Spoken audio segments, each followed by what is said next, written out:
Üç vaxtlar düz maqnitdə, düz naqildə indüksiya xəttənin istiqamətinin tapılmasına baxdıq. Yəni düz cərəyanda belə. Amma dairəvi cərəyanda yox, baxmamışıq. Gəl bəcə baxaq nəyə? Bir dənə belə bir naqil götürürük. Düz naqil. Cərəyamız hansı tərəfə gedir? Sağa. Elə? Bunun bu tərəfi nə olur? X. Sağ qaydasına görə buraya x, bura nöqtə. İndi neydi? Cərəyan istiqaməti eyni qalsın.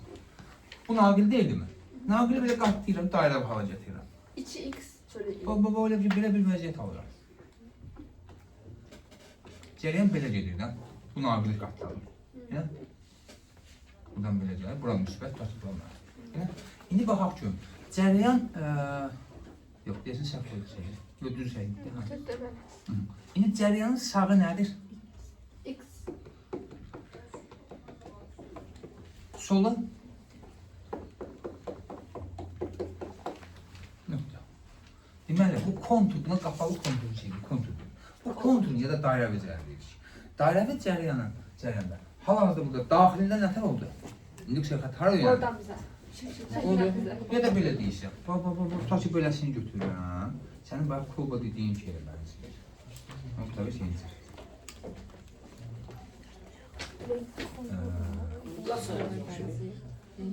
Tutaq ki, bura müsbət, bura mənfi. İndi deyəcəm ki, bunun daxilində indüksiya xəttləri nətər yönəlir?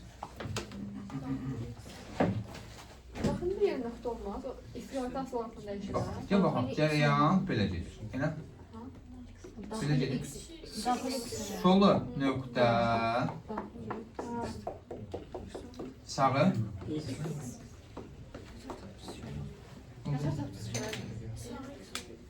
cərəyan keçəndə cərəyan solu nədir? Ne var? Ha taraftan kesenler. Bax, hal-hazırda cərəyan buradan aşağı doğru gedir.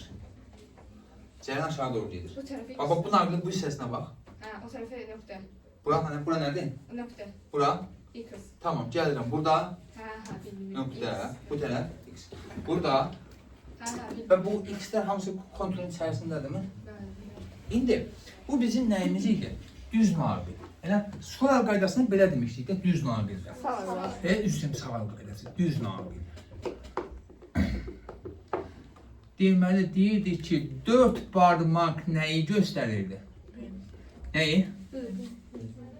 4 barmaq B, baş barmaq İndi. baş barmaq i. İndi dairəvi cərəyanda bunun tərsi olacaq. Nətər olacaq? 4 barmaq i, baş barmaq B. İndi ona uyğun tut görün. Qatlar hara düzəltmisən? Sol sağ. Sağ al, yenə sağ al. İndi bax. Bax. Cərəyan necə gedir hal-hazırda? Sağ dəqəm istiqamət əksinə. Ha ekstra. Tamam, 4 barmağı elə ki, onun cərəyan istiqamətinə getsin. Aha. Mənə baxın. Bax, belə. Qızım, da onu əyyən vaxtı barmağı niyə belə qatlayırsan? Barmağı dikərsə, belə fırlayıb, barmağı da belə fırlayıb, qatlayıb. Aha, cərəyan necə gedir? Evet. Aha, baş barmaq. Merhaba. Aha, daxilini yüksək götür, görə bildin? Tamam, bunu tapın görün. Şəkildən bizədir də Allah. Cərəyan necə gedir? Baba, sənə ən rahat uyğun vəziyyət nədir? Onu şeylə. Baba, nətər gedir cərəyanımız? Belə gedirmi? Ha? Belə gedir. 4 barmaq i, baş barmaq b. Oldu? Çətin deyil ki. Bir də bu necə gedir? Bu sağa dəqiqənin əksinə gedir. Aha, indi əli bu tükümün sağ dəqiqə nəsinə? Sağ dəqiqə istiqamətində gelir. Neylədi? Aşağıdaki istiqamətdə gelir. Bu. Sağ dəqiqə istiqamət. Aha. Baş barmaq, Bizdən şəkillər. yəni b bizdən. Şəklə. Oldu? Çətin deyil ki. Bizim anlayabildik. Tamam. Baba, indi bunun daha rahat maraqlı bir hissəsini verirəm. Necə bir şey düşünün? Baba, amma bunu belə düşünürsünüz. Belə. Bir-birinə toxunmur. Mən belə bir şəkil çəkirəm. Amma bunu belə düşünürsünüz. Toxunmur. Oldu? Bir-birinə toxunmurlar. Bura olsun müsbət. Bura olsun mənfi. Aha. Cərəyan necə gedir? Sağ dəqiqə. Belə gedir. İndi tut görüm əlimi. İndüksiya vektoru Mənə doğru gəlir. şəkildən bizə doğru. Bu i, bu b. Ha?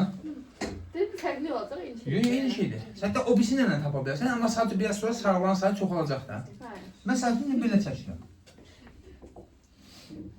Yemiş etmək. Bura müsbət, bura mənfi. Cərəyan necə gedir? Belə. Aha. Şey, Üstün görməlimizi. şəkil- Hansəldir o? Ne? Hansəldir? Aa bir dakika yanımda. Aha. Rahat var. Ha, bu Bizə rahat vuran. Aha. Ben ne Bəli, bu bizdən şəklədir. Mələk, üstün dəstərdir. Belə. Bəli, belə. Ben ne Qatdan bura. Belə. Bəli, belədir də. Aha. Bizdən şəklə. Ha. Baş parmağı belə tut da. Ha, açıq qoy. Baş parmağı 15 dərəcə açmayın. 90 dərəcə. Yəni Allah rızası üçün bir şey deyil. Yəni 90 dərəcə açsın parmağınızı. Aha. Belə şu başına. Belə gedir. Məsələn, belə bir şeydə. İndi bu seviyyətdə Belədir. bizdən şəxslər. Və həmçinin sadə dəqiq istiqamətdə bizdən şəklədir. Deyil. Həmçə deyil. Müəllim, cərəyan sağı, x solu nöqtə ilə keçiyor olmaz. Bunlar. Amma indi gəl bax görün bura. Bu bir dənədir. İndi sən nə çəkirəm? Bax. Sırf niyə alın xətrinə? Sağ olun. Ürəyinizi sıxmıyor. Dəqiqlik dəyişəcək edəcəm. Bir də nöqtədə. Bax bu arada mən bir şəkil çəkəndə Elastikli keçmiyor. yaxşı görünmür. Yəni buna görə sarğacın ön tərəfi haradır, arxa tərəfi haradır hiss olunur. İndi bu saat edelim istikamet. İndi bax hələ cərəyan qoymamışam, hardan bilirsən? İndi bir dənə səbirli olun. Müəllim işimiz belə. Var. Dördüncü qrupa kim nəydi bizdən? Aha, mən sizə hal-hazırda kritik şəraitdə amputasiyanın şeylərini öyrədəcəm. Tak, O nə deməkdir abi? gəlsin kim? Gəl Ziya. Tamaşaçılar həmişə həs şey ilə ki, bu görürsən bu Ziya kimi bu qədər səsi gəlir, gəl.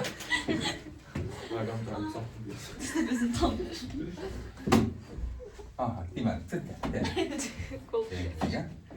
Sən əl boş bırak. Qol vaxtsa bax, yağlı. Sonra Ziya necə tanıyırdınız? Yox. Ayağın nədir Telefonumuz həmdə. Telefonun evdə zaten. Aha, Ben biraz da ders sıkıldım, bir dakika. yağlı. Mən imzadır mənim, imzadır. Ha, sən tapığı çıxırdın. Ay ondan mən tapda vurdum. Aha, yaxşı. Deməli, bu tərəf müsbət olsun, taxtın toka qızım. Arada belə taxtın. O belə qızı həvəslə alır. Bu qədər safsız falan. Ya safsız ya da sən öldürmək istəyirsən. Ben zikir Baxır adamlardan mən. Tamam, tut qızım, taxmın içilə. Sən də bu tərəfi tut. Ayağına tak. Sağ deyək ki, bax bura böyəcək qoyub şeydə görsünlər. Bura müsbət. Elə biraz çəkki bir şey açılmasın da. Özünə o qədər gecikməyə tez ol, buradan bir şey bəsəlir. Amma ağzını qoqulanda. İndi baxaq, cərəyandır. Bura müsbətdir. Məncə, cərəyan olsan necə gedərsən, nə inəyərsən? Bir anlaq düşün, necə hərəkət edərsən? Krana fırar edərsən. Bax, cərəyandır, gəldi. Elə, gəldi. Bax, hop, buradan nə inəyir? Fırlanır. Bax, baş parmaq hara gedir? Bax, sonra buradan çıxdı yenə, bax, fırlanır. Baş parmaq hara gedir? Sizə nəzərən sağa. Mənə nəzərən X. Mənə nəzərən necədir? Bu şurqu bağlayıram da. Ziyyət öyle. Bax, cərəyandır. Cərəyandır. Gedir. Getdi. Fırlanır. Bilməzsiniz ki, cərəyan olsan fırlanır. Baş parmaq hara gedir sənin? Sağa. Bəs mənim tərəfdən baxanda sənin sağ dediyin mənim haradır? Sizden X. Şəkil müstəvisinə, ziyan müstəvisinə doğru. Oldu. Bax, indi dairəli cərəyanda necə tapırıq? Bax, bayaqdan ona görə dedim ki, siz dediniz, ha, yoldaşı deyil, ha, bir tərəfi X, bir tərəfi nöqtəni tapmaq. Yəni, sarğaçlı biraz o çətinlik verir adama. Ona görə bu qaydanı istifadə etsin. 4 barmaq cərəyan, aha, baş barmaq B. 4 barmaq cərəyan, baş barmaq B. Oldu. Deməli, bu qolun ön tərəfidir, siz görürsünüz, bu arxa tərəfi görmürsünüz ki. Ona görə şəkildə çəkəndə ön tərəfi tünd çəkəcəyik. Əslində o da kitabda şəkil verilir, görsənir. Mənim sadəcə şəkil çəkmə qabiliyyətim yüksək olduğuna görə ön tərəf mənə bir eləyəcəm, qalın verəcəm ki, görəcəksiniz. Oldu? Ziya, hələlik otur baba. Ayağına takardın da, ayağına takardın. İndi baxaq. Gəlin baxaq. Bura müsbət, bura mənfi. Yaxşı. Cərəyanımız necə gedir? Bax, bu qalın tərəflər ön tərəfdir. Elə, cərəyan buradan girdi. Hara gedəcək? Ön tərəfdən hara?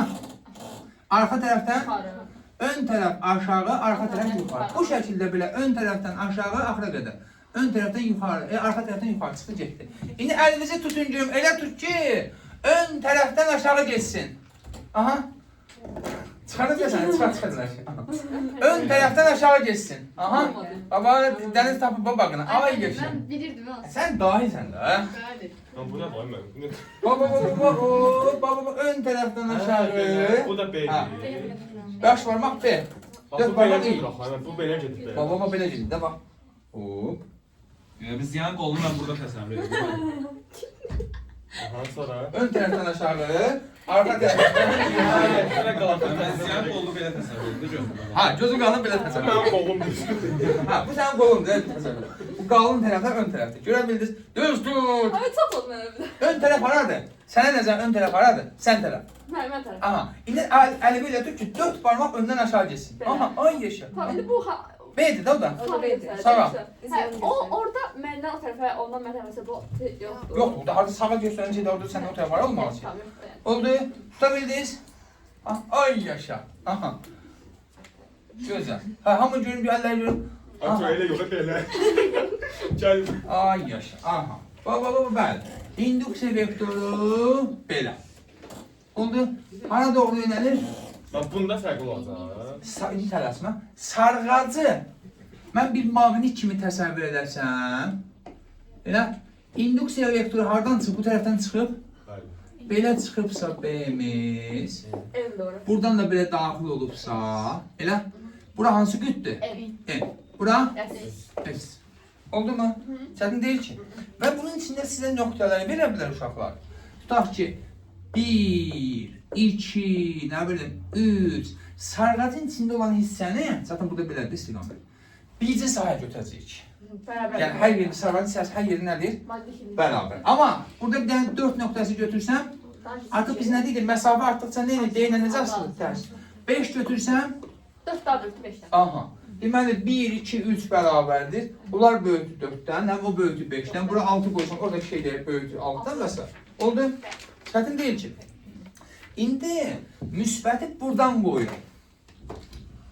Bunu verməkdə məqsəd nədir? Bax, bir dənə ön tərəfi yenə göstərək. Bax, bura ön tərəf, qara ilə sizə göstərirəm. Yəni, bu ziyanın ön tərəfli qolunu. Çünki normalda siz arxa tərəfi görmürsünüz də sarğacı. Amma şəkil içinə elə çəkilir ki, biraz meyilli çəkil sıxırlar, şey deyil, görürsəniz. İndi cərəyan, baş həkim.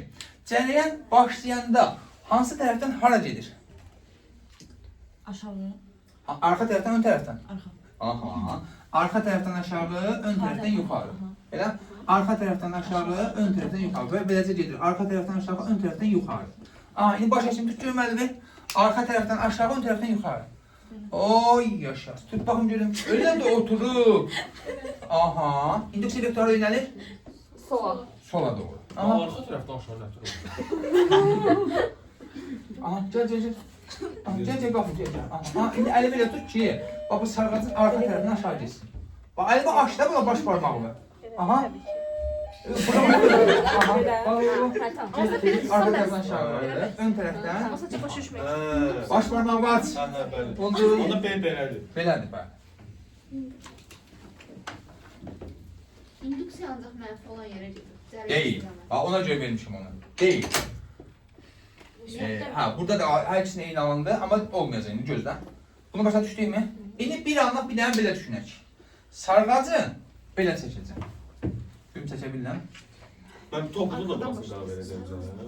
O biraz tünt verəcək. Ya da elə çəkəcək ki, ya biraz tünt verəcək, ya da o sarğacı elə çəkəcəklər ki, görünəcək. Yəni bu ön tərəfdir, ya da bu arxa tərəfdir. Deməli. Bunu seçirsən.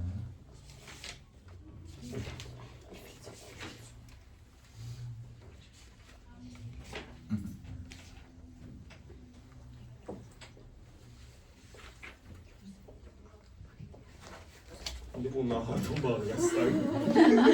Hər şeyin bir çarəsi var. Aha. Gəlim.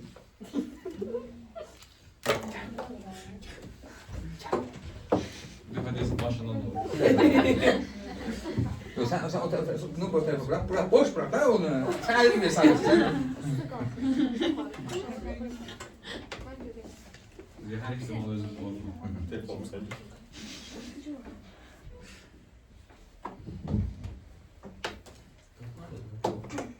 Vəzifə sənin. Biraz da ben. Bir tərəfini sən tut. Bacardığınız qədər çox sıxın çox. Bax indi yavaş-yavaş əl göyərməyə başlayacaq. Biraz qan dövranını sakitləşdirir. Qan dövranını biraz azaldırır ki, kəsəndə çox qanın içsə getməsin. İndi baxaq. Gözəm lan. Biz qədərsən sənin tibbinlə şeylənir. Sezərkən.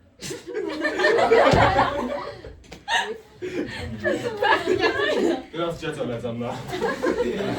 Biraz geç geçsen. O ürəyimdən gəlmədi. Ya, bayaq yarımçı qaldı uşaq işimiz. Amputasiyanın vacib şərtləri. Birinci adam olmalıdır. Adam olmalı. Sən olmalı. Ya, Asta söyləməyə kimsə olmalı. yadıma son çıkandı. Biz son 4 dəqiqə.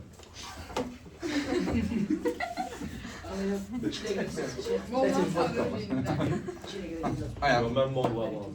Aha. Ayağın tərəf müsbət. Burada sən. Ayağın tərəf müsbət. Qolun lazımdır ya. Adam şöhrət xəstəsidir. İndi baxaq. Bayaq xanım Dəniz deyir ki, müəllim, hara müsbətdirsə ora S-dir, o bir tərəf N-dir. Elə bir fikir söyləmiş. Amma o fikir yanlışdır. Bax, hal-hazırda bura müsbətdir. Cəryan buradan gəlir. Elə? Aha, Ayan, cəryan olsam necə gedərsən? Gəldin. Ayağım. Sən Dənizdir. Sağ ol müəllim, yazdım bir kənara. İstəyirəm. Aha, belə gedər mi qızım? Gedərəm mən. Aha, sonra namçısı yenə belə gedirmi? Deməli, 4 barmaq cərəyan, baş barmaq 5. Sənə nəzər induksiya vektoru hara yönəlir? Nə tər gedirdim, bir də göstərir. Hə. Belə Bir gedirdim. yılan sana sarılmışsan. Böyle bir şey vereyim. Bizdən şey Halde güzel yiyor. Əlim belə tut. Get bura bu. Ha, tut görə. Baba, buradan gəldi cərəyan. Hə, gəldi. Gələn kimi hara getdi? Hə, belə gedir. Aha. Gələn kimi arxaya. Aşağı. Bilməcid. Oldu. Gələn kimi arxaya, sonra belə. Oldu. Söhbətdən yavaş-yavaş gedə bilərsin çox sağ. Ha, ben pek biraz. Tamam, dən tokat altında yox. Böyle. Mən də şunu Problemi ona koyayım. Bir dənə izin yoxdur onda. Ya da yok lan şimdi. Əyləş. İndi bax. Bu hissə ön tərəf deyirik, elə? Deməli, bizim cərəyanımız gələn kimi neylə necə getdi? Ön tərəfdən hara gedir? Yuxarı, arxa tərəfdən aşağı. Ön tərəfdən yuxarı, arxa tərəfdən aşağı. Ön tərəfdən yuxarı, arxa tərəfdən aşağı. Aha, əlimizi tuturuq indi. Ön tərəfdən yuxarı. Aha, ön tərəfdən yuxarı. Ön tərəf, gözümün qabağındakı ön tərəfdir. Aha, aha, aha, yaşa. Ön tərəfdən yuxarı. Aha, yenə çevirdi. Bunlar getsin də. Belə. Belə niyə getməsin ki qızım? Hadi. Əlimin içində nəyəsə təsəvvür edir. Bax, əlimin içində nəyəsə təsəvvür edir. Bax, nəyəsə təsəvvür edir. Ön tərəfdən hara gedir? Aha, yuxarı. Ay yaşa. Baş barmağın Bu tərəfdə. bu tərəf nədir? Sol olsun. Ay yaşa. Deməli, induksiya vektoru necə yönəldi? Belə. Oldu. Ha. Bura xəyalən nə olur? Hansı qütb olur? Bir dəqiqə. S. Yox, nə çıxır? Aha. Bir mavi için B təsvir. hardanı N hardan da orada. Ne bu tərəfdə? Bura nədir? S. Yox, N çıxır. Bura? S. Ay yaşa. Oldu. Yəni bayaq yoldaşınız deyir ki, müəllim, müsbət olan tərəf həmişə S-dir, mənfi olan tərəf N-dir. Deyil. Yox, Oldu. yenə də deməm. İndilir. Əsas olsa pişirib döndərmək lazım. Başa düşə bildin Ben mi? göz önündə olan həmişə budur. Bəs bunda da belə olacaq da göz önündə. Bu belə gedəcək, bu belə gedəcək. Əlini belə fırlama da. Yəni sənin barmağın, baş barmağın ya sola baxmalı, ya sağa baxmalı. Sənsə belə edirsən, baba, barmaq belə gəlir, getdi sağa. Barmaq belə edir, sağda edir, fırlandı belə nətərsə sola getdi. Onda müəllim müsbət sağda olanda Yox, elə bir anlayış yoxdur. Mənim bir kimi, mən yuxarıda, ortada X-də, digərsində orta nöqtədə. Əslində hə, gör hardan baxmaqla bağlıdır da. Cəryanına görə gedin getməyə var da. Bəli, olar, bəli. Ay, indi ön tərəf bura. Ön tərəf bura. Görə bildik? Hı. Bura müsbət. Bura mənfi. Cəryan ön tərəfdən hara gedir? Sağa, sola.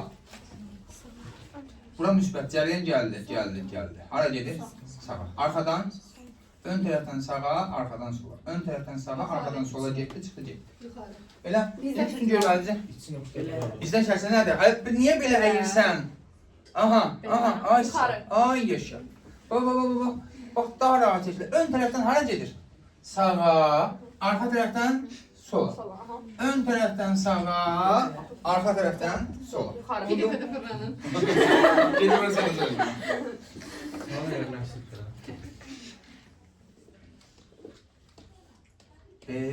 Bura xəyalindən bütüdür. Bura oldu. Ya da belə desin, bax, özünü harda təsəvvür elə. Cərəyan yuxarıdan bax.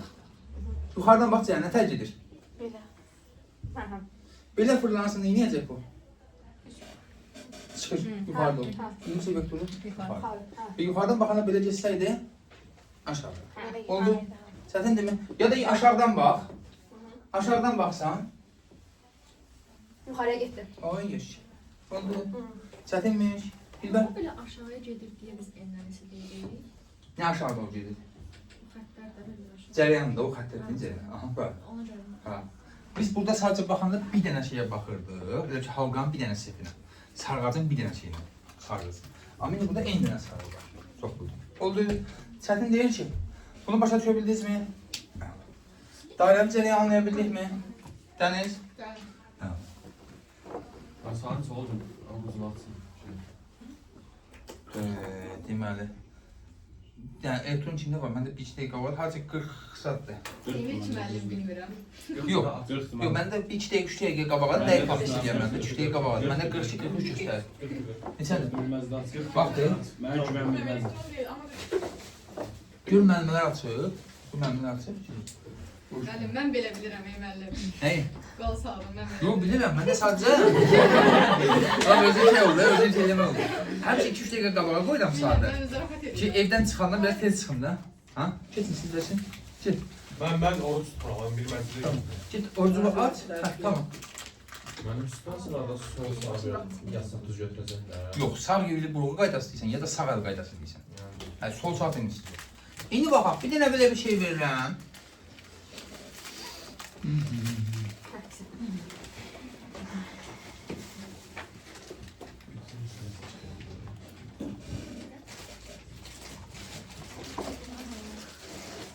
Üç dənə sarğaç verir.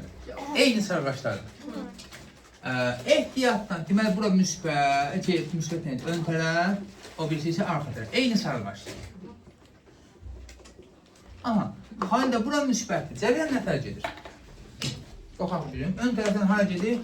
Aşağı, arxa tərəfdən yuxarı. Nə olacaq? Bəli, tamamilə doğru. Hop, belə. İnduksiya vektorumuz necə oldu? Belə. Bu elə belə idi. Elə belə soruşur. Tamam. Deməli, eyni sarğaçlardır, eyni cərəyandır. Hamısının induksiya vektorları belə gəlir. Razıyıq. Hətta buna B0 deyək. Buna havadakı qiyməti ya da vakuumdakı qiyməti deyək. B0. B0 nəyimiz olsun? Vakuumdakı qiymət. Oldu? Vakuumdakı qiymət. Dielektrik nüfuzluğu yadımızdaydı mı? Nə təyid edilir? Vakuum məktəbə. Deməli, epsilon bərabər idi Y0-ın Y-yə nisbəti və ya F0-ın F-ə nisbəti. Y0 da F0 da nə idi? İntensivliyin ya da qüvvənin vakuumdakı qiyməti. Bu digəri isə müddəti. Qiyməti. İndi bunlar hamısının qiyməti B0 vakuumdakı qiymətdir. Elə? İndi mən nə edirəm? Bunların içində növbə ilə fərqli maddələr qoyuram. Birincinin içine koyuram marker. Bildiğimiz marker. Yani bu sarğaç boydan değil de balada götürür. Marker. İkincinin içerisine koyuram alüminyum sarğacı.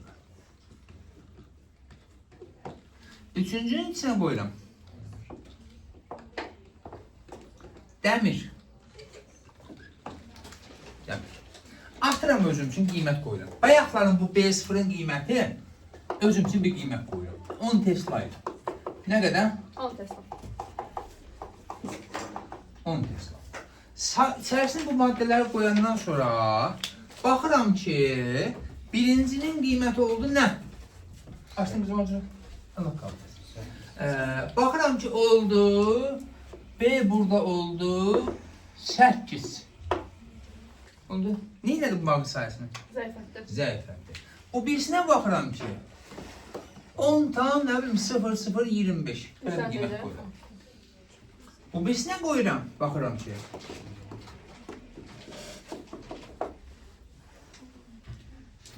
neynədir? Zəifələrlə.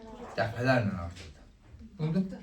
Maddələr maqnit xassəsinə görə, yəni maqnit sahəsini gücləndirib zəiflətməsinə görə 3 yerə bölünür. Birincisi, diamaqnitlər. Dia nədir? İnkar şey. Aha. Yəni, maqnit sahəsinin maqnit xassəsinə malik olmayan cisimlərdir. Maqnit sahəsini zəiflədirlər. İkincisi, paramaqnitlər. Az gücləndirirlər. O qədər də vecinə deyil. Məsələn, alüminium. O qədər çox vecinə deyil. Yəni, tutaq ki, belə deyək də. Məsələn, baba, bu maqniti mən buraya yapışdırsam, dəmir, bax. Şapıdan yapışdı, qalır. Bir damcı yerinə yapışdırıram, yapışdı, qalır. Amma bunun üzərində nazik alüminium təbəqə var. Baba, indi burada cərizləşib qalır. Amma məsələn, burada qoyuram, gedir. Bir balaca elə ki, çox rahatçılıqla şeyləyir. Elə? Amma, bu isə daha rahat görünür. Bax, bu dəmirdir. Bunu buradan qoyuram, saxlamır, gedir. Amma balaca bir dəmir çəkdi saxladı. Bir şurubumuz dəmirdir. Oldu? Amma bu isə alüminiumdur, daha şey görünür. Bax, heç demək olar ki, o da vecinə deyil. Cəzb edir ya da eləmir. İkincisi, maqnit sahəsinə o qədər də böyük təsir göstərmir. Üçüncü isə çox gücləndirir. Bunlara deyirlər ferromaqnitlər. Deməli, diamaqnitlər maqnit sahəsini zəiflədir. Paramaqnitlər o qədər də çox təsir göstərmir. Ferromaqnitlər çox gücləndirir. Və bunlar da maqnit tərəfindən, maqnit sahə tərəfindən çox güclü cəzb olunurlar. İndi sahəni neçə dəfə gücləndirib və ya zəiflədiyini göstərən kəmiyyət var. Buna da nə demişdik biz? İndi isə deyirik, maqnit nüfuzlu. İşarə edib və müyünə. Orada nə hardaşına bölürdük? Burada isə mühit daxilindəkini vakuumdakına bölürük. Gücləndirmək üçündür. Bəli, neçə dəfə gücləndirini göstərir də.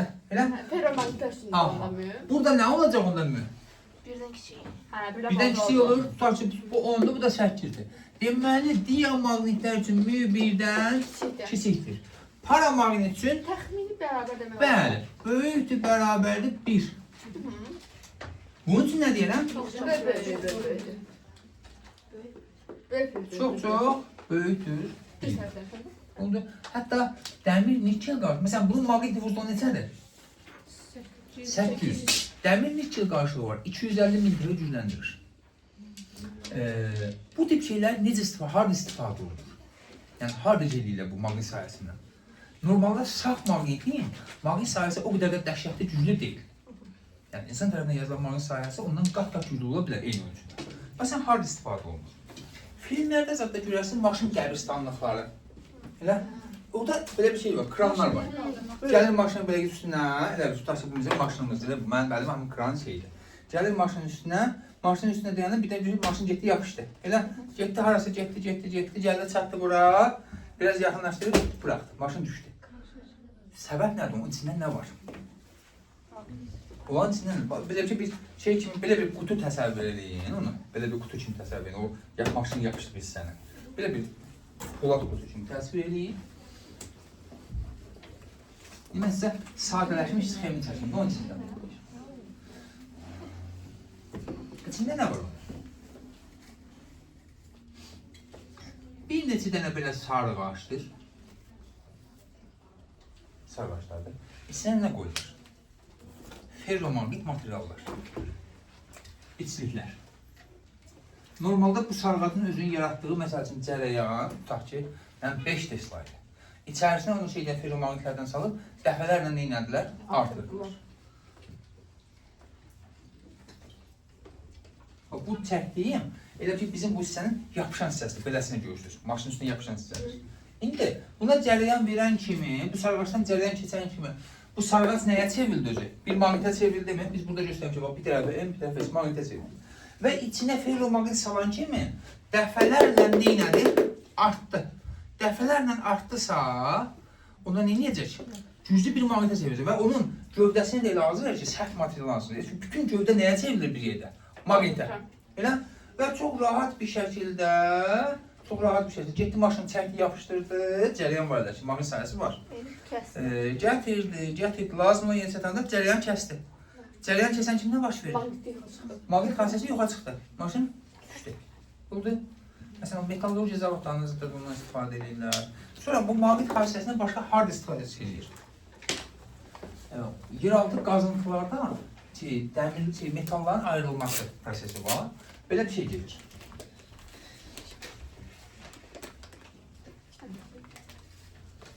Belə bir eskalator kimi düşünün uşaqlar.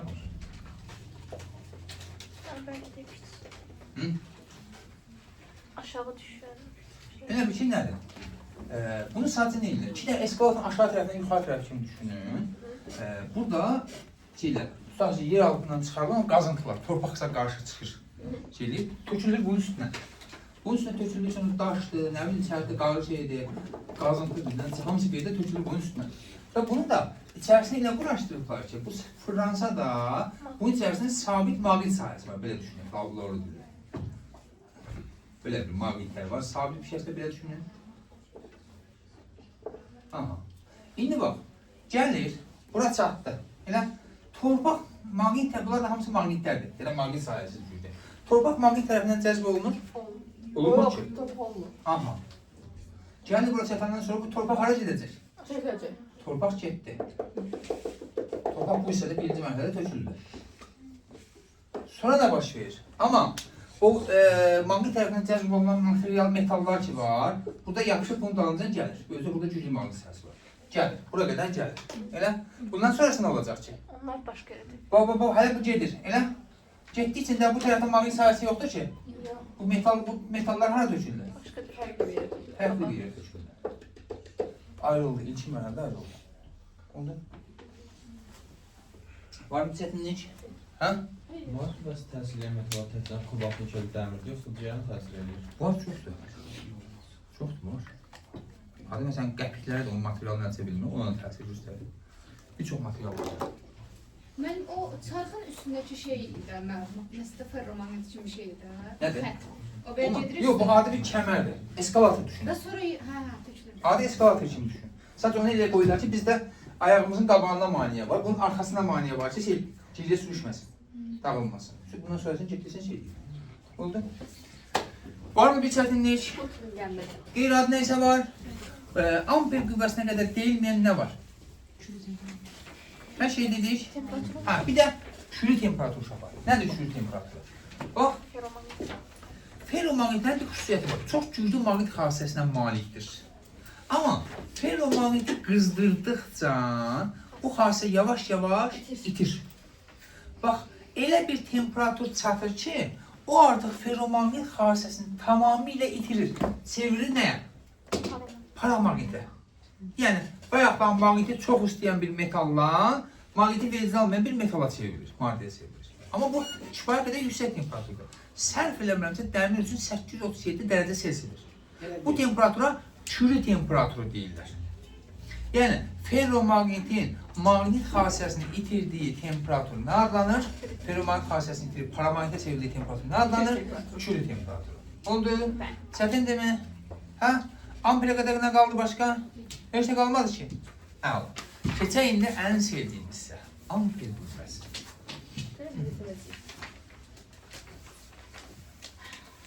Uşaqlar, cərəyanlı naqil öz ətrafında maqnit sahəsi yaradırmı? Demək, bu nəyə çevrilir sanki? Maqnitə çevrilir. Elə başqa bir maqnit sahəsi bu maqniti nə edəcək? Ya cəzbəcək. Ya cəzbəcək, ya təsir. Yəni, qısası təsir göstərəcək. Elə bu təsiri ilk dəfə amper, belə deyək, ölçdüyü üçün, aşırı çıxardığı üçün amperin şərəfinə amper qüvvəsi deyirlər. Necə tapılır, necə hesablanır?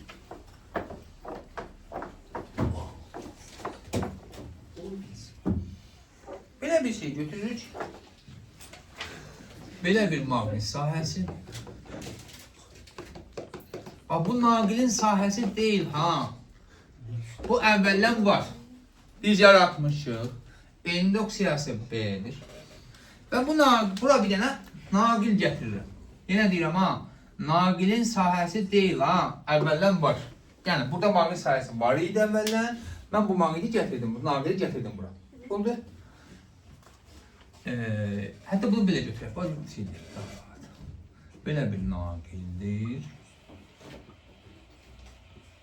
Bunun bu ucu tutaq ki. Müsbət. Cərəyan hansı tərəfə gedir? Hələ asar Bağladım. Hara gedir? müsbətdə mənfiyə doğru. Yəni aha, sağ tərəfə. Deməli, hal-hazırda cərəyanımız hansı tərəfə gedəcək? Sağa. Oldu maqnit sahəsində olan hissədə. Sağa. İndi bu naqilə maqnit sahəsi tərəfindən bir qüvvə təsir edir ki, bu qüvvəni biz nə qüvvəsi deyirik? Amper qüvvəsi. Və bunun tapılması üçün, hesablaması üçün düstur var. Necə hesablanır? F amper bərabərdir. B nədir? Naqilin yerləşdiyi maqnit sahəsinin induksiyası. Oldu. I cərəyan keçən, naqildəki cərəyanın qiyməti, cərəyan şiddətinin qiyməti. L deyir, naqilin aktiv hissəsinin uzunluğu. Nə deməkdir aktiv hissə? Aktiv hissə, maqnit sahəsində yerləşən hissə. Ola bilər ki, naqilin uzunluğu 3 metrdir, amma onun 1 metr maqnit sahəsindən. Belə bir şey qoymuşam, nə qızım, baba, elə bir şey, baba, hop, hə, belə qoymuşam. Mənə lazım olan aktiv hissə bu qədərəndir. Oldu? Mənə lazım olan aktiv hissə bu qədərəndir. Burada nəsə mənə lazım deyil. Buna bir sual hazırlamaq lazım. Aha. Oldu? Alfa nədir? Bir də sinüs alfa. Alfa nə ilə nəyin arasında qalan bucaqdır? B ilə i-nin arasında qalan bucaqdır. Sinüs ən böyük qiymətini nə zaman alır? 1. Nə zaman? Aha, canı var. Alfa 90 dərəcədirsə, yəni B ilə i bir-birinə perpendikulyardırsa, amper qüvvəsi B, I, L maksimum qiymətini alır. Oldu? Əgər alfa 0 dərəcə Celsius 0 dərəcə olsa və ya alfa 180 dərəcə olsa, yəni o demək ki, B ilə I bir-birinə nədir? Paralel. Bu zaman amper qüvvəsi 0. Qalan bütün hallarda alfa 90'dan daha sonra 0 kiçikdir alfadan.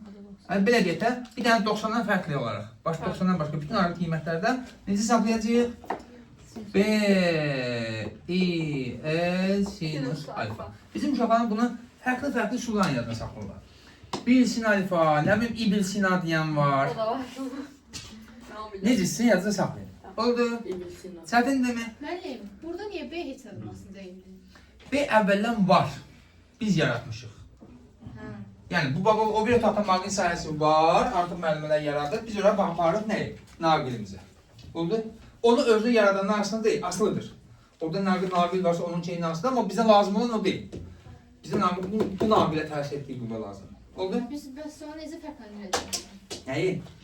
B-nin özləri hazırlıqlar yoxsa özləri hazırlıqlar? Deyir, maqnit sahəsini yerləşdirilmiş naqil. Hə, onda şeydir. Azərbaycan dil biraz. Oldu? Çətin demə. İndi tapılma qaydası. Sol qurumuş qaydası. Deyir ki, sol qurumuş elə tutulur ki, hansı sol əlin? Soldu.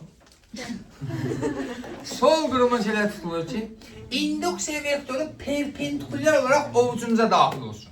Əməli, çox elmi. Perpendikulyar olaraq ovucumuza daxil olsun. Bu başqa yolu yoxdur. Açılmış 4 parmaq cərəyan 90 dərəcə açılmış baş parmaq amper qüvvəsi göstərir.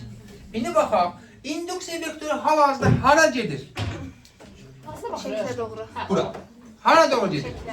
Bizdən şəxslə doğru. İndi əlinizə bir dənə ruska götürün. O, bir yazdığımız. Əvvəldən olan. Əlinizə bir dənə ruska götürürsünüz. Elə eləyirsən ki, baba, induksiya vektoru hara gedir? Bizdən keçir. Ruska belə tutulmalıdır. Və əlbi də elə tut ki, sol əlbi. O ruska ovucunun içinə girsin. Sən də ki, ovucunu deşib çıxıb ya qızım. Allah'ım ya. Mənə belə tutur deyəm, ovucunun içinə girsin, belə tutur. Deməli, ovucunuzda girsin. Yo, o belə tutur. Baba, konkret belə tutur. Üzü sən olma. Bunu deşib keçib sən əlbi. Baba, qızım. Yenə çevirdi. Müəllimə göstərmə. Qızım, baba, indi çevirdi. Özü ver. Özün üçün, mənim üçün. Ay, yaşa. Hadi bak be. Aha, oldu. Mən bu 90 dərəcə deyiləm. Sən də barmağının şişəsi var da, mən ne diyeyim ki? Sizdə 90 dərəcədir. Mən 90 dərəcə var. Kör buzaq olub, bilirsən. Kor buzaq. Məndə deformasyon hər bir güzel olana bilər. Hələ 180 qədər çıxada bilər. İndi induksiya vektoru ovuca daxil oldu mu? Bu ovucdan çıxmadan ovuca qalmalıdır. Aha. Əlimi elə çevirsən ki, 4 barmaq cərəyan istiqamətinə çekiləsin. Aha. Amper xalı. Oldu. 90 dərəcə asılmış baş barmaq, 35 dərəcə yox. 90 dərəcə asılmış baş barmaq. Hamımızı bir də bucaqlarda fərq var da. Nəyi göstərir? Amper göstərir. Hara doğru yönəlir? Yuxarı. Yuxarı. Oldu. Çətinmiş. Halda. Başa düşdük mü? Tam. İmtihana əlimizdə bunu yazıb ki, bir problem var. Ha? Əlimizdə istiyor. Yazma, yazma. Böyle belə nəsə şöçün bir şey yazma. Ha, indi yavaş yavaş növbəylə işləyir. Burada üç gözüm verir. Sezər şəxslər. İndi baxaq. Bir də bərabər olub anlayacaqlar nə deyir.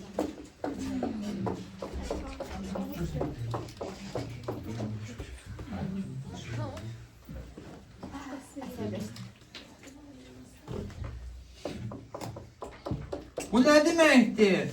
Şəkildə. Aha. İnduksiya vektorumuz belə yönəlir. Deməli, kim gəlir lövhəyə? Könüllü var? Yenə qurban. Gəlir müəllim, göz qalxırlar. Gəl. Qorxurlar. Belə yönəlir. Cərəyan isə belə. Aha. Müəllim, biraz ehtiyatlı olun. Buradan bir şey edəcəm. Var nəsə? Bir şey nasıl edilir? Şey? Asay sarıf. Ha. Ama sen yormayaq da çox. Aha. Aha. Bunu bax, bu qaydanı bir dənə deyək. Deməli müəllim, bir də qələm. Al. Müəllimdə var. Hə, bu sol əlim. Bu bunlara girməlidir. Aha. Bu F-i göstərəcək, F amper. Bu da ki induksiya. Aha. Göstər də. Göstərim də. Bu göstərə bilmirəm. Gəl kömək elə. Bizim vəzifəmiz nədir? Kömək eləmək. Tamam, bunu çıxar ver. Bu şey. Yox. Hə. Bax, ver çıxar. Mən kömək eləyirəm. Gəl bura. Bax, belə isə. İnduksiya vektoru hardan hara gedir? Deməli, bu şəkildən Bizə mənə. doğru. Aha, elələr ki, bax, şəkildən sənəcə ovuzun içinə girsin. Gətir ələ. Ay yaşa, qorxma bizim. Ovucumun içinə girdi. Girdi. Ovuzun içinə daxil oldu mu? Oldu. Aha. Bu ovuçdan çıxmadan 4 barmaq cərəyanı göstərsin. Mən gözümə girmir, cərəyan hara gedir? Cərəyan yuxarı gedir. Tut. Tutmuşam. 4 barmaq 15 cərəyan istiqamətində. 15 Aha. dərəcə uzatıyor. 4 barmaq cərəyan. Əlini düzəlt. Atmışam, Aha. mən atmışam. Hara doğru yönəlir? Nə? Amper qüvvəsi. Amper budur da. Aha. Hə, sağa. Sağa. Gəl bir dənə göstərək uşaqlar. İynəniz belə qalmıyor. Mən Deməli bir dənə göstərik uşaqlar. Yine sopa. İnduksiya vektoru hardan gedir qızım? şəkildən mənə. Tamam, gətir. Bunu gətir. Yox, olmaz, sonra çağıralım. İnduksiya vektoru ovuca. 4 barmaq cərəyan. Baş barmaq Amper. amper. Hara doğru yönəldi? Sağa doğru. Ay yaşa. Başa düşdün? Evet. Yaddan çıxmaz mı? Bir dənə belə işığa tut bax. İşıq şuradan. Mən şu əlimi o tərəf Ne görürəm. oluyor? Git. Aha. Sonra, bayaqdan baxıcı mənim mən. Gəl. Gəl ürəkdə. O. Bunu asandan verək. Musa vermiyim asandan. Asana verin. Dedim bəlkə egolarca qorxacaq, xeyr olan mən asan verir. Şey gətirmək. Bu da cərəyan. Hə, buyur. Əvvəlcə induksiya vektorun istiqamətini təyin et. Hardan hara? Şəkildən mənə. İnduksiya vektoru. Şəkildən sənə gələn nədir? Cərəyandır. İnduksiya vektoru hardan yönəlir? Yəni, sağa. Diqqət. Diqqət. İnduksiya vektoru hara yönəlir? Sağa. Siyah. Aha, buyur, tut qızım əlini. İnduksiya vektoru ovucuya daxil olsun. Hansı halda o? Sol. Soldur. Soldur. Aha. Aha. Hə, B. Aha. Sonra B. İnduksiya vektoru hara gedir? Sağa. Gəl. Aha, gəl ovucuya daxil. Ay yaşa. Aha. Aha. Aha. Bu ovuca daxil oldu mu? Ay mən Oldu mu? Ovuçdan çıxmadan 4 barmağın cərəyan hara gedir? Sağ. Cərəyan. Hə, şəkildən mənə. Ovuçdan çıxmadan 4 barmağın cərəyanı göstərsin. Belə. O bizdən şəkil oldu. Hə, belə. Aha. Mənim sıxır istəyirsən. Ya. Buna bak Ayşe var. 4 parmak cereyan. 90 derece açılmış baş parmak hara. Neyi gösterdi? Ne yaptı? Aha. Bir tane baştan geldi tamam. Dört parmaq nə? Demek qaydan bir taneden kızım. Deməli, B ovuca. B olacaq. Ovucunca perpendiküler. Aha. Bir barmaqlar F amperdə Baş parmak. Tamam gitti. Aha. 4. İndüksi vektörü ovuca. Aha. Oldu mu? 4 parmak cereyan. Baş parmak. Ama 4 parmağın cereyan. Cereyan. Aha.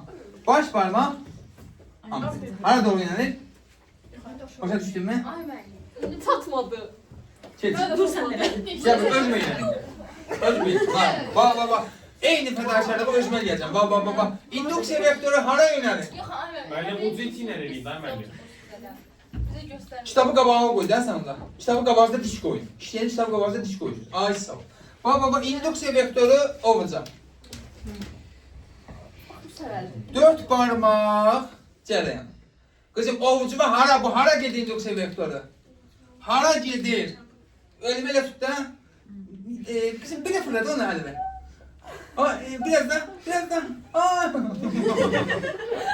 Biraz da. Mən də bilmirəm, heç bir şey.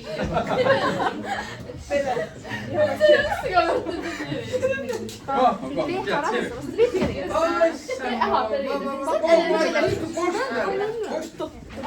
Bak, ovucuma gelsin. Hara gidiyor tamam. Ovucuma gelsin. Ovucuma. Cereyan iyi. Ay sağ ol. Şekildən mənə. Bak ovucuma. Hindi bak. Əl belədir. Burası Şekildən mənə. Gel burası sen de al. Cereyan niyə bu tərəfə gedir? Bak, bir kadar keçən olur axı. Ortada şəkildə sən olur 4 parmaq. Bunu sen çeviren ben sana vur. Şey eləməmişəm. Bak, nöqtə var ya. Şəkildə sabit deyil. Bak, 4 parmaq tut. Bak, şimdi Bak hayda. Oturmuşsan. Elə oturmuşsan stolda. Bakırsan. İndüksiya vektörü olacak. Ay, bax belə, bax belə. Baş üstü. Ya ağır güzel düzgün göster. Bak belə gedir. Olacak. 4 parmak cereyan. Ha. Baş parmak. Tamam.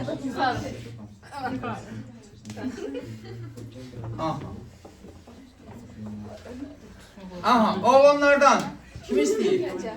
Sen gel. Müəllim. Gel. Hadi, dinlen. Geleceksin lan dokma. Gəlmə də gəl. Geleceksin. Ha? Lütfen. Değil mi Ziya? Tam şartsız bir şekilde. Tapamazsa zaten düşmeyecek. B böyle. Hı? İyi de böyle. Buyur. Nə tapıblar? Amper kubası. Nə istiqamət? Ben. Anseldo. Sol. Aha. İndüksiya vektörü hala daxil olmalıdır. Olacaq. Orta. Ne tercih edin indüksiya vektörü? Belə. Aha, niye tutuyor ovucuğa daxil olsun? Bak belə gedir. Ovucuğa daxil olsun. Hayır. Aha. Aha. Getmə, qapıdan oraya getmə. Aha. Aha. Bu ovuçdan çıxmadan 4 parmaq cereyan Nə göstərir. olursan çıxmadan? B. B. Aha, yaxşı, qorxma. Deməli, bax. Bax, B hara doğru yönəlib? Sağa sınır. B ovuca daxil oldu. Aha, olur. Aha. Bu ovuçdan çıxmadan 4 parmaq cereyan göstərsin. Bak burada yok. Ovucdan çıxmadan. Aha, bu ovuçdan çıxmadan 4 parmaq cereyan göstərir. Əlimi belə tut. Aha. Aha. Bu çıxmadan. Aha, bu ovuçdan çıxmaz. Bax, beləsən ovuçdan çıxacaq. Beləsən ovuçdan çıxacaq. Aha, bu ovuçdan içindədir, perpendikülər. 4 parmaq cereyan göstərir. 4 parmaq, ayaq, 4 parmaq, 4 parmaq. 4 parmaq. Aha. Cereyan sən verin. Kesmir axı. Cereyan hanı? Sola gir. Aha, indi əli belə tut ki, sola girsin. Nətər tutmam? Tut da. Tuttum da. Aha, indi 4 parmağın cereyan göstərsin. Aha, cereyan hara gedir? Sola da Ay, müəllim. sol hara gedir? Cəryan istiqaməti də müəllim. Hara? Cereyan belə gedir. Hətta barmağın istiqamət cəryan istiqamət. Cereyan belə gəlməlidir, bax. Nətər belə cavab sola gedir axı. Aha. Hətta sola gedən. Sola. Sən nədən?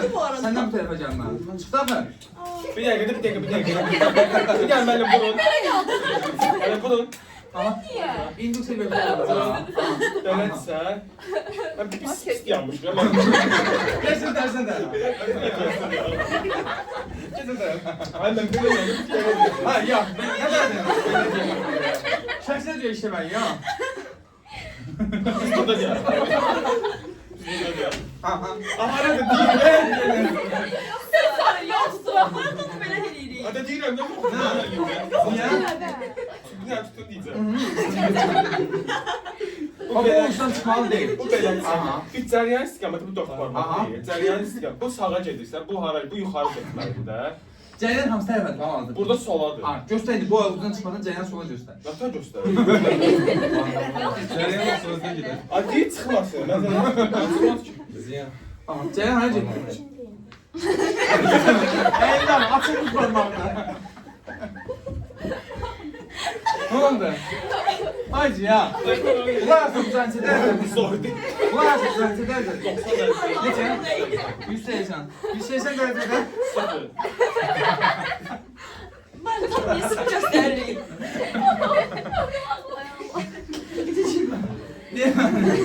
Benimle iyi paralel olduğuna göre. Yani 180 derece olduğuna göre. Amper küpesi. Sıfır. Hamısı belə tutur məncə.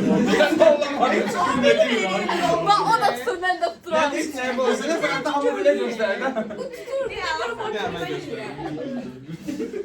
Mən biri də Fransızda yoxlayırlar. Yana ehtiyac yoxdur. Mən biri də yoxlayırlar. En son da cevap koyalım. Ben matematik. Ne bileyim ben. Cevap tutuyorum. Aha. Köylü kim var? Bəli, xahiş edirəm gəlsin. Deyirəm mən. Aynen gəlsin. Bilmez gel. Mən bu uşaq oruçlu deyə bunu eləməyim. Birdən çıxanda nəsə olur. Allah kabul etsin. Aha. Yok. Bilmez ne tane tanıyordun uşaklar. Mən hələ ki yaşlandım. Mən Seyidli qarışdı. Asan demeyelim. B belə. İyi de belə. Buyur. Deməli, Hala bamaşlar. B hara gelir? aşağı. Şapalaq vurmursan baba. B ovcuba girsin. O nə? Oğlum niye böyle olur? Daha bəs baba B aşağı. Bak getir bura. Bak getir bura. Ay yaşa. Aha. Aha. B belə elədi. Ama 4 cəryan hara gedir bak. Sağa. Aha. Hara gedir? Baş parmaktan bizden karşılaştık. Var. Aynen. Onu bilmezsin. O kadar eziyet çekene kadar bak burada böyle durursan. Burada belə durursun. İndim sebep olacak. Oldu. 4 parmak cerayan. Baş parmak. O ikisini aşağı koyduk. Yukarı koysa olmaz. Her nedir ki? Her tarafı. Ha, zaten amper kuvvetsin istikametinde. Mənim baş parmaq niyə belə olur? Sen de baş parmak hem böyle gelir hem de böyle gelir. Çok ben. Bizim böyle. Qəzin parmaq 35 dərəcə. Belli mi belə də olsun. Qayda budur ki, yani ki, en maksimum qiymət nə olur? B, I, qulaq asın, bax, B, I, bir də F, bir-birinə qarşılıqlı perpendikulyar olmalıdır. Yəni, tutaq ki, biri belədirsə, məsəl üçün, üçüncüsü bir olmalıdır. Üçü bir yerdə B, I, F, bir-birinə nə olmalıdırlar? Qarşılıqlı perpendikulyar, maksimum qiymətlidir. Oldu? Bax, B. Belə də müəllim, belə Elə ki, bu I-dir, bu F-dir, elə? I-dir, F-dir, bu da B. İki de birbirine karşılıklı. Oldu. Çətin değil ki. Bizde şişe değil. Bəli. Baba, induksiya vektoru ovucumuza. İlk işimiz nədir? B-ni tapmaq. B-ni tapırıq. 4 parmaq cərəyan. Bizden şekli. Bizdən şəslə. Oldu. Baş parmaq amper. Hara getdi? Sola. Oldu. Çətin deyil ki. Əminsiz. 100% başa düşdünüz. Ül ya həzrət. Bir də oradan qırmızı xalçanı gətir, güzel həzrət şeylərsin, gəlsin. Hər müəllimə qismət olmur, ha, ül ya həzrəti lövbəyə çıxartmaq. Ona da bir adına layiq bir sual verək, ya. Çox şey istəmirəm. Əvvəlcə belədən. Naqil. Buna bir naqili deyək. Buna da iki naqili deyirəm. Neyse, çox şey istəmirəm. Deyirəm ki, söhbətə qulaq asırdın. Bir naqilin yaratdığı maqilin sayəsi tərəfindən çıxışda qal. Aynen. Əvvəl azbın desini başa düşək. Bir naqilin yaratdığı maqilin sayəsi tərəfindən ikinci naqilə təsirinin amper qüvvəsinin istiqamətini tapır. Ayağın doğalını yəqdə buyursun. Bəli. Yox, bu yox, neyse üstün başa bizim olar. Tamam. Ha, izah edirsən indi. Bəli. Birinci naqilin yaratdığı sahəni tapmalıyıq. Bizə bu hissəsi lazımdır. İndi biz sağ əlimizi götürürük. Görürük ki, burada daxil olur. Yəni bura x-dir. Burada x-dir bütün sahələr. İkinin x'ə görə. Yəni bəli, birin x-inə görə. Bir x-i yaradır, orada 2-yə təsir var. Hə, birdən də. İndi sən sol əlini götürsən qüvvəni tapmaq üçün. X isə səndən şəklə doğru gedir. Aha, gedir. İnduksiya vektoru çəkilər. Əlini də belə atıb. İnduksiya vektoru çəkilər. Ovucuma girməsini necə tutmalısan? Ovuc... Ha. Ay kızım. İlla da inatla dedi. İnduksiya vektoru belləmək deyəcək. Belə gətirir sağlıdır. Ovucuma girsin bala. Ovucun içinə. Belə deyir, belə baxır. Aha. İnduksiya vektoru girir və ilk istiqamətində açılmış 4 barmaq olur. Ona görə də amper yuxarı. Ben. Tamam, ne doğru. Hə. Sağ ol kızım. Yok. Hiç unutmam ne gibi. Böyle baktı. Böyle yedim. Böyle de. Gəlmədi, belə gəlmədi. Gelin bakayım. Size bunu başa düşdünüz. Bak deyir ki, birinci naqilin yaratdığı maqil sərəf tərəfindən ikinci naqilə təsir amper qüvvəsinin istiqamətidir. Heç elə bil ki, ikinci naqil yoxdur. Bunun bu tərəfi nədir? Nöqtə. Bu tərəf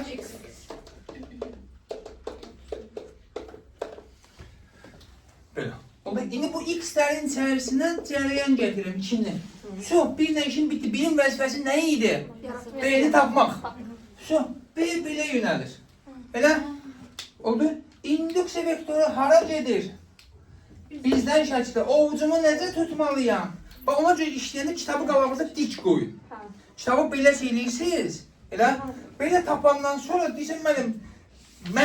Əslində sənə deyil, aşağı. Aha.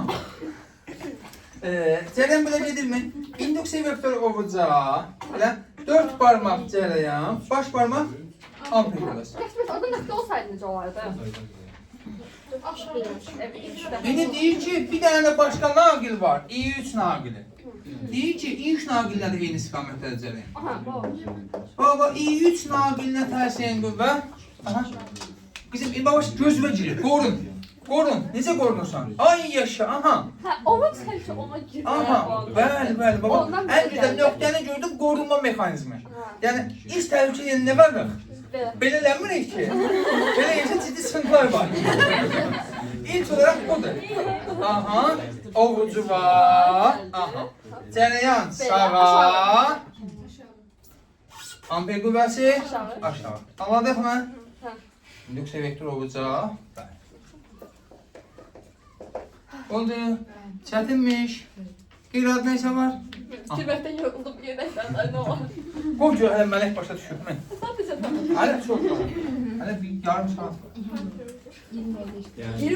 Üçə bələndə 10 dəqiqə. Mələk xanım, buyurun zəhmət olmasın. Təşrif buyurun. Mələyə asan sual verəcək. Ba. Görür. Aha. Deyir ki,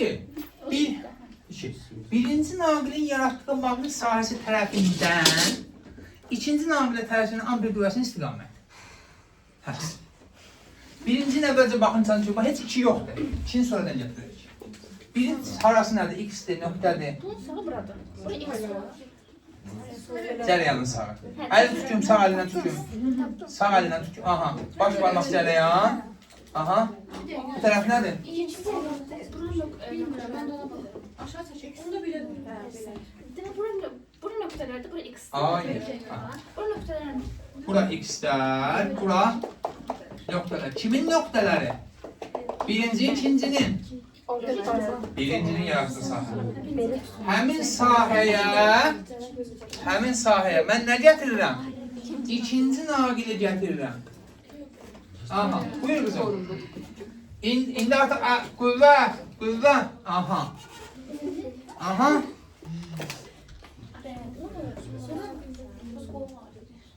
Şəkildən bizədir. Aha. Şəkildən bizədirsə belə olur. Aha. Aha. Sonra belə.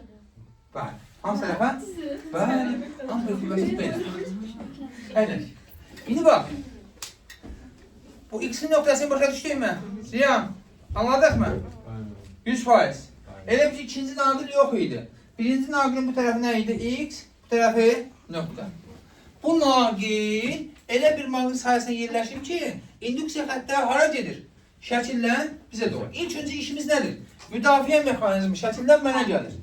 Bu ovucdan çıxmadan 4 barmaq nəyi göstərir? Cəryan. 4 barmaq cəryan göstərir. Amper qüvvəsi? Sola. Oldu. Çətin deyil ki.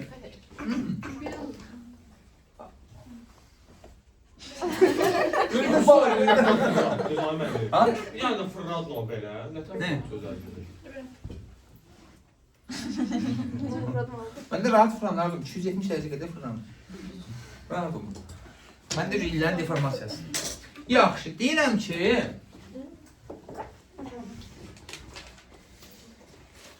Qurğun ən saçlı adamı. Elma. Əldə var. Elna, gəl. Bu dəfə belə deyirəm. İ1 buna deyirəm, İ2 buna deyirəm. Aha. Deyirəm ki, bu dəfə birinci naqilin yaratdığı sahə tərəfindən ikinciyə təsir edən qüvvə.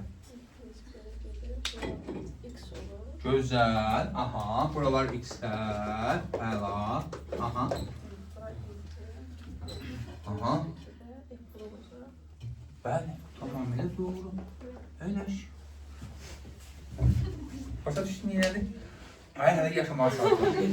Bu tərəfə çəkin olun, bax. İ1. Elə? Bax, heç İ2 naqili yoxdur. Bunun bu tərəfi nədir? Nöqtə 10 tutdum. Mən onu Bura? X. Cərəyan. Aha. Cərəyan şəkilə doğru gedir. Aha. Ovucuma girməlidir. Hop. Girdi mi? Girdi. Amma bu ovucdan çıxmadan 4 barmaq nəyi göstərir? Cərəyan. Turan biçim buradadır. Aha. Baş barmaq. Amper qüvvəsi. Aha. Deməli, buna tərsin amper qüvvəsi belə. Elə?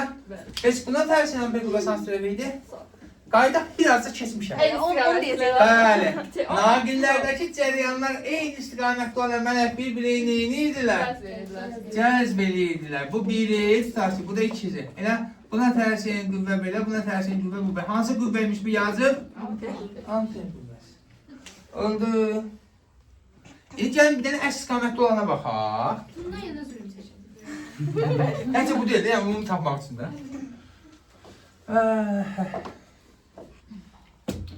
Demək belə ilə. İ1 belə, İ2 belə. Hansının maqnit sayəsi tərəfindən hansına tərsin qüvvə olsun? 2'nin 1 olsun. Gəl günlər. Bu o tərəfdən çəkin, dəqiqə qızım.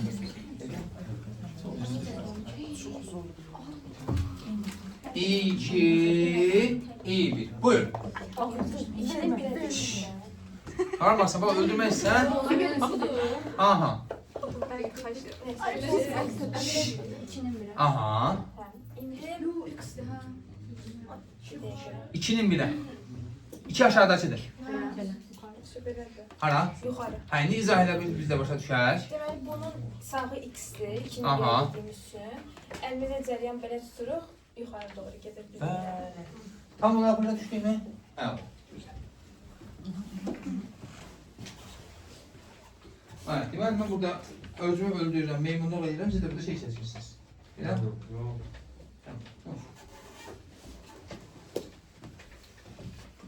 Baba. Deməli, Günlan dediyim bir dənə zahiri tamamilə doğru deyib. Cəlil hansı tərəfə gedir? İkinci naqil birinciyə deyirik. Sola. Sola. Sola gedirsə bunun sağ əl qaydasına görə istəyirsən dedən cərəyanın sağı x-dir, solu nöqtə. Mən sağ əl qaydasına görə edəcəm. Bu tərəfi x-dir, bu tərəf Nöqtə. nöqtə. Bak bu taraflar hamısı böyle oldu. Deməli birinci naqil hardadır? Nələr? İnduksiya vektoru necə yönəlib birinci naqilin yerləşdirmək sahəsində? Bizdən şaşırdı. Elə tuturam ki, induksiya vektoru ovuca daxil olur. Baş barmaq, Amper qüvvəsi. 4 barmaq cərəyanı, baş barmaq Amper. amper qüvvəsi. Amper qüvvəsi hara yönəlir? Gəl Turan.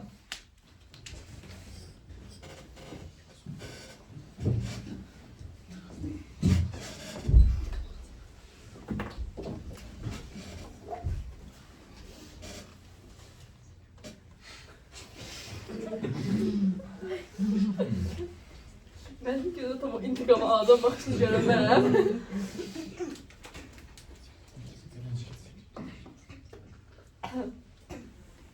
Bayağı kiçik daxil.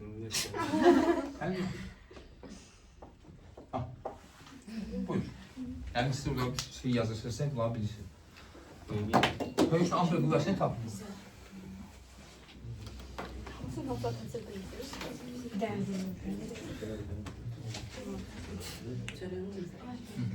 Nətərdir qayda? Bizdən keçlər.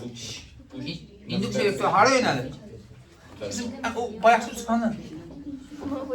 Mən başqa idi mən. Çox pisdir. Aha, induksiya vektoru hara yönəlir? Tərəflər, sağ, sol. Tut əlimi. Ovucuma daxil olsun. Gəl. Aha. İnduksiya vektoru hara daxil oldu? Ovuca. Oldu mu? Yox, olmadı. Baxın ki, oldu. Aha. İnduksiya vektoru ovuçdan çıxmadan. İnduksiya vektoru ovuçdan çıxmadan 4 barmaq cərəyan. Cərəyan hara gedir? Nöqtə isə şəkildən bizə. Ha, 4 barmaq cərəyan. Göstər. Şəkildən bizə. Sən bu lövhəyə görə şəkildən bizə göstər. Aha. Va. Cərəyan şəkildən bizə doğru. Yox, baxma, nə olur? İnduksiya vektoru ovuca. Elə 4 barmaq cərəyan. Barmaq çürüyüb üzü deyəsən. Baş barmaq aç. Baş barmaq amper qüvvəsi. Hara doğru yönəlir? Başa düşdükmi? İndi bir dənə özünə görün. Necə edir? Hə, induksiya vektoru ovucuna düşdü. Aha. 4 barmaq cərəyan. Sola. Aha. Sol nədir? Şəkildən bizə. Şəkildən bizə. Aha. Bax. Və. Keçim. Ha? Dikərsən. Ha? Baxın. Nə qaysan? O tərəfə görsən bax. Sən əlini belə fırla. Belə. Yox, belə. O belə fırla belə. Mən tərəfə deyil, divara belə. Yenə arxasına ayaqları əli. Aha. Gəl. Ziyan görəm mən. Aha.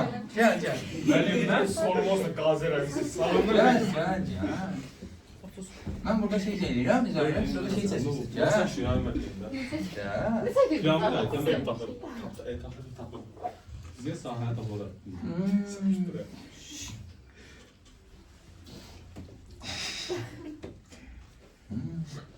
Bu karandaş idi mənə baxın.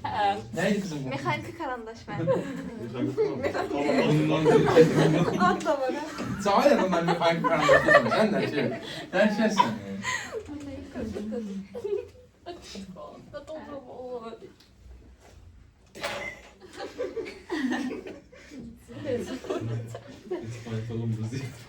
Al. Bak Ziya. Ziya daha maraqlı bir şey verəcəm. Amperi vermişəm, beyni vermişəm Ziya. Cəryan istiqamətini tap. Ha, buyur. Ha bu nə? Belə. Ha, buyur. Sən olar ki. Mən verdiyim sualın cərəyanı hansı? Mən sizdən şəklə gedir. Bilməm, dayan görüm. Aha. Sizdən şəklət də. Nə? Nə? Nə bu? O nədir? Nədir? Nədir o? amper. Amper. Aha. Amper bizdən şəkslədir. Amperi kim göstərirdi? Baş var. Aha. Yuxarıdan belədirsə. Aha. Biz nəyi tapırıq? İyinin istiqamətini tap tabii. İyini. Mən elə misiniz? Özünlə görmələm. Bağın olmasın. Ha. Qıracam parmağı. Aha. Sən baxma ona, baxma. Gəl, bax. Şey, o yalanlar sənə bax. İnduksiya vektoru hara yönəlir? Yuxarı. Elə ki, ovucuda daxil olur. Yatır mən. Ay sağ ol. Aha. Qəşəng. Baba, elə ovuca daxil oldu. Oldu mu? Baxın. Oldu. Oy, kim? Oldu.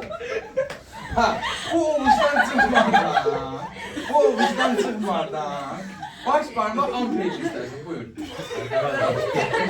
Gel. Gel. Aha.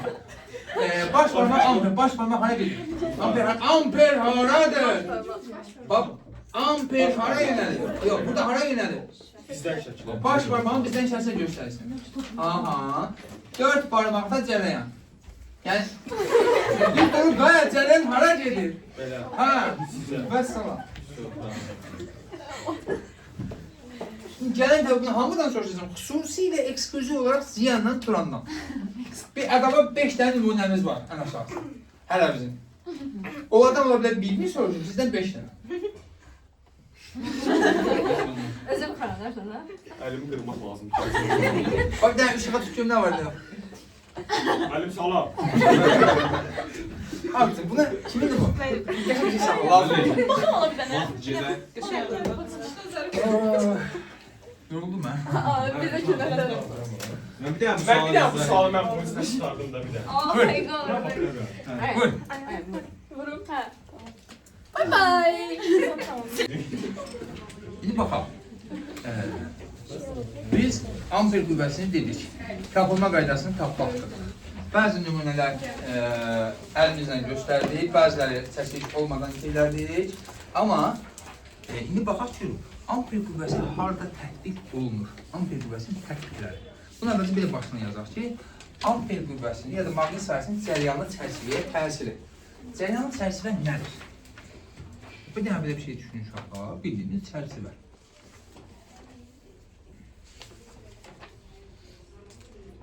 Burada bir dənə tutaq ki, maqnit götürək, bu tərəfi deyək ki, N, maqnit sayəsi götürək, bu tərəfi götürək, S. İnduksiya vektoru hardan hara gedir?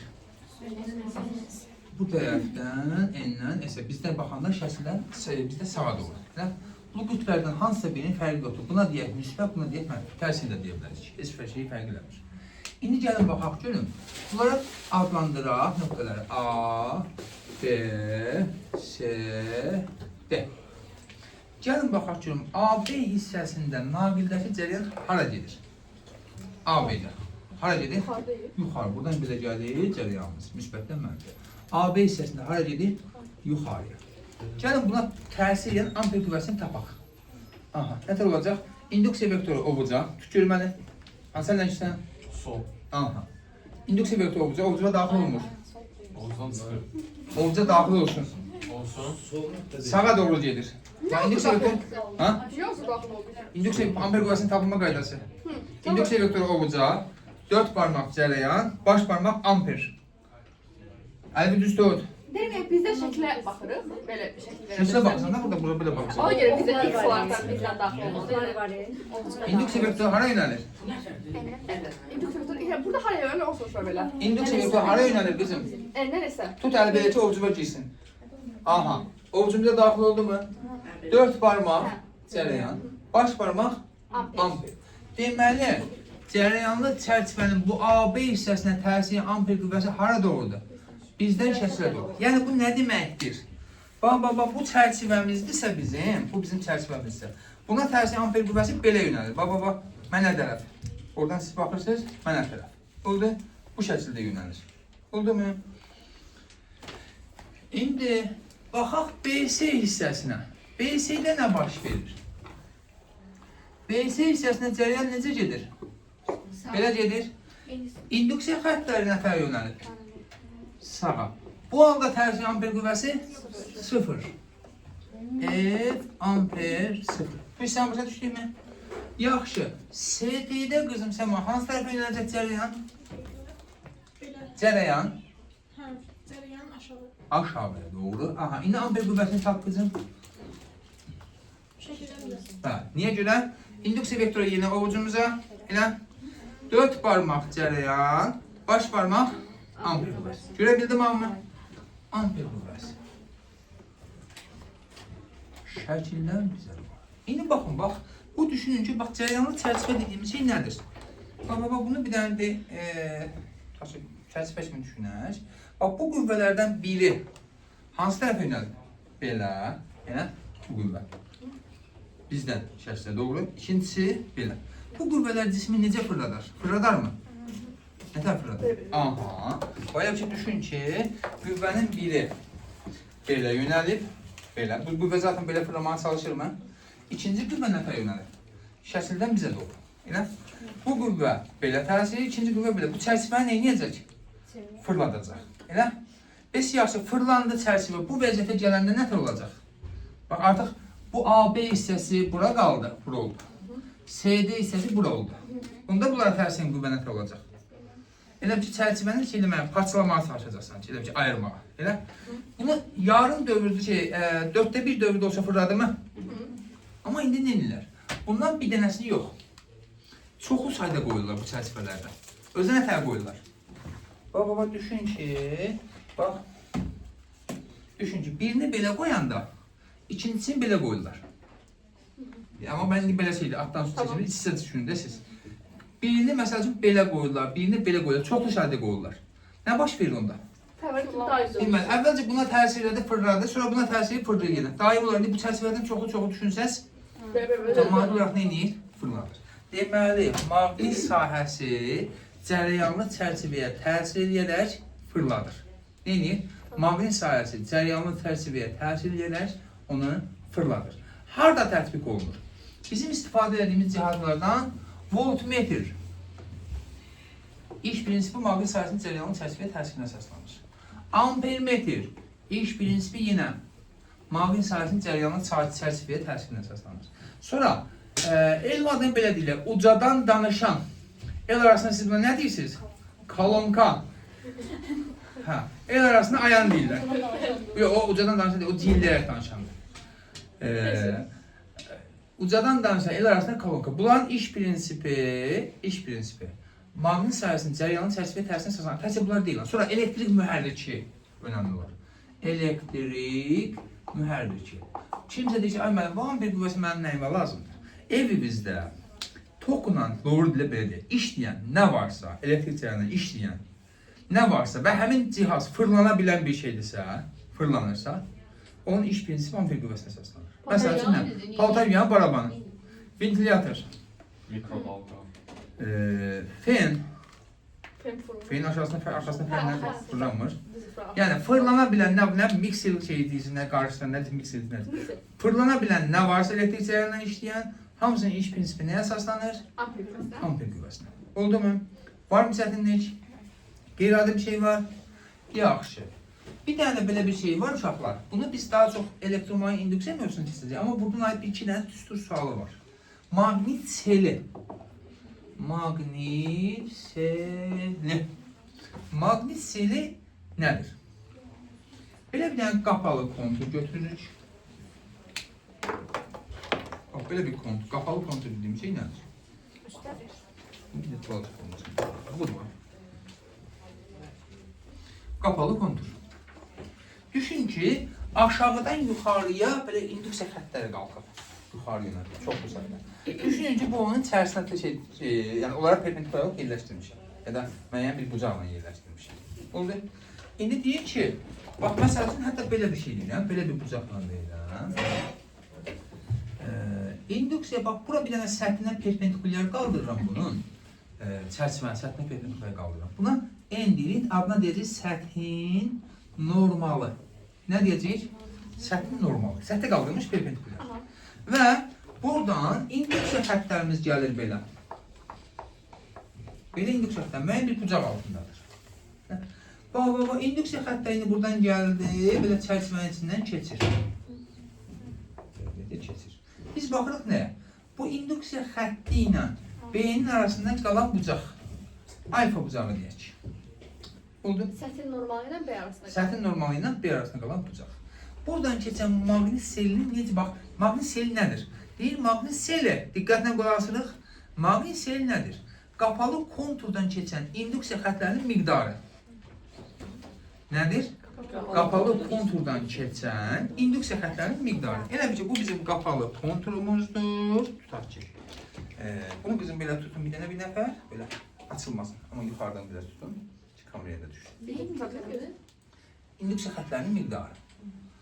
Bax, elə bil ki, bu dəfə tutaq ki, buradan 3000 dənə induksiya xətti keçir. Başqa bir təcrübədə 4000 dənə induksiya xətti keçir, başqa bir halda neçə keçir və ya bu təkcə perpendikular deyil, belə də bucaqla altında ola bilər, elə müəyyən bir bucaqla, müəyyən bir bucaq altında ola bilər. Deməli, maqnit seli nədir? Qapalı konturdan keçən maqnit induksiya xəttlərinin, maqnit induksiyasının miqdarı. İşarə edilir fi ilə, rus əlifbasının fi hərfi, bərabərdir. B, S, kosinus, alfa. Ki belə deyil. Kurusun fırsı belə deyək. İndi B nədir? Maqnit induksiyasının qiyməti. S konturun sahəsi. Alfa nə ilə nəyin arasında qalan bucaqdır? N ilə B arasında qalan bucaq. Hayda, bu hansı hallar ola bilər? Neçə dənə hal ola bilər burada?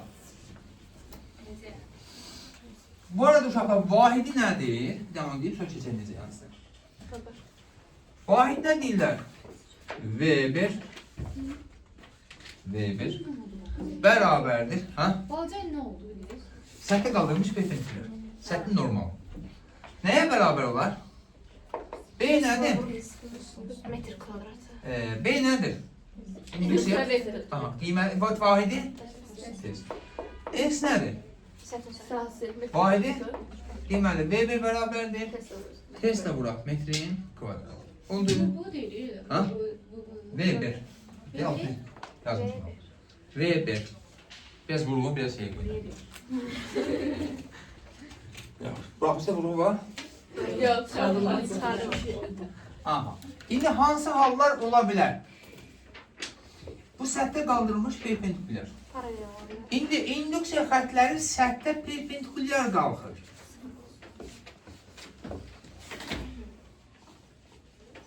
B ilə N arasında xalidə bucaq. Bax, bucaq nə ilə nəyin arasındadır? Səthə qaldırılmış perpendikulyarla B-nin arasında. Bucaq neçə dərəcə ziyan? 90. B ilə N arasında qalan bucaq 0. Kosinus 0 dərəcədə ziyan 1. nə verəcək? 1. Onda fi nəyə bərabər olacaq? 5. Bu ən böyük qiymətidir. 5 belə olsa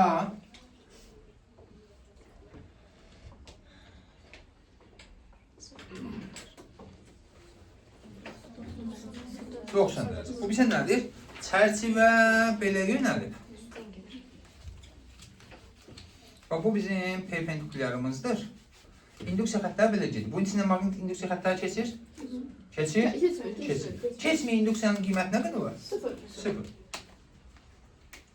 Bu halda hal-hazırda bucağımız 90 dərəcə, kosinus 90 dərəcədə 0-dır deyirik. Fi də nəyə bərabərdir? 0. Bir də ola bilər xüsusi hal, bunun üçün bir hal. Xüsusi ümumi halda olursa. Xüsusilər var. Məsəl üçün belə bir şəkildə gedir. Bu halda necə hesablayacağım? Fi bərabərdir. Bu alfa bucağı B, S, kosinus alfa. Oldu mu? Çətindir mi? Bu oldu maqnit seli. Lorenzə qədər demədiyimiz nə var? Mənim pozitron, antiproton. Onu Lorenzə deyə bilər, problem yox. Lorenzə qədər var, nəsə demədiyimiz? Yoxdur ki. Tamam, qızım, vur onu söndür. Vur bir dənə vur. Geliyor.